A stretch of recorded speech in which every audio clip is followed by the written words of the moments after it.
Hello guys, and welcome back to Motorz Coaster. Today we're going to be reviewing the one, the only American Eagle at Six Flags Great America.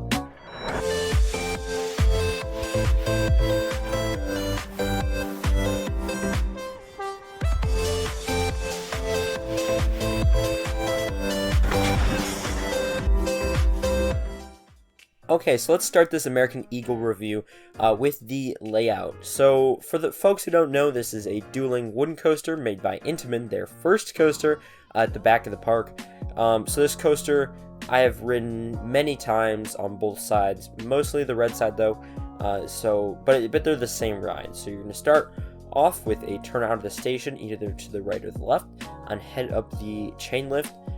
Now this coaster does have a height of 127 feet. I believe it was the tallest wooden coaster at the time, and had the largest drop, the time with 147 feet. You reach a top speed of 66 miles an hour, and its angle of descent is 55 degrees. Once you head down this drop, you're going to head into the first airtime hill. After that, you're going to head into a turnaround. This is my least favorite part of the ride. It is extremely rough in my opinion. It also is a little shaky, and that's actually why they had to stop dueling the coaster.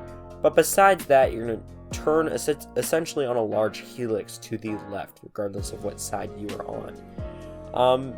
This is one of the longer parts of the ride. It kind of slows down, and it's very thrilling. It's just not my cup of tea, but I'll talk about that later. After that, you're going to head into two more airtime moments. You're going to hit another brake, one more helix, and then you're going to hit the final brakes before rolling back into the station. I'm going to go ahead and review it now. So this coaster is extremely old, opening in 1981. It is a fairly long ride at 2 minutes and 23 seconds. And I'd say that is one of the main pros about this, is it is a fairly long ride. You also get some great views of the park and Raging Bull, and the highway, obviously. But besides that, it is a great coaster. I think it is extremely underrated, given how old it is. I personally do think Viper is better, so the title is actually false. But besides that, it is still a really good ride. I think one of the main cons would have to be the turnaround. So I know some people who like the turnaround because of the forces you get, but that's one of the roughest parts of the ride. You're kind of going side to side. It gets faster. There are some forces, so again, there could be some positives there. But in my opinion, it doesn't do too much. It's a helix that you take on some rough track, and it's uncomfortable given the trains. Like, you just kind of hit your other passenger in the side of the vehicle. It's not all that fun in my opinion. But after that, there is two more airtime moments that are really good. I think that is one of the main drawbacks, is that mid-course and turnaround, because you build up all that speed from the tall height and large drop, but then you kind of lose it all as you brake going into that. So overall, this is my second favorite wooden coaster in the park. Sorry, third if you count Goliath. But given its age, it is actually a really good coaster. I personally think this is better than Racer at Kings Island, which is a fairly highly regarded racing coaster. I do not think it's quite as good at Lightning Racer at Hershey Park. Both of those are fairly intense, both made by GCI, I believe. But as I said earlier, I really just don't think this coaster gets enough credit. It was monumental for the industry, and it did hold a lot of records. It was also Intamin's first coaster. I would be extremely saddened to see it demolished. Even RMC'd, it'd be pretty sad. Hopefully they keep the old structure and a similar theme. A few other things to note in terms of the experience.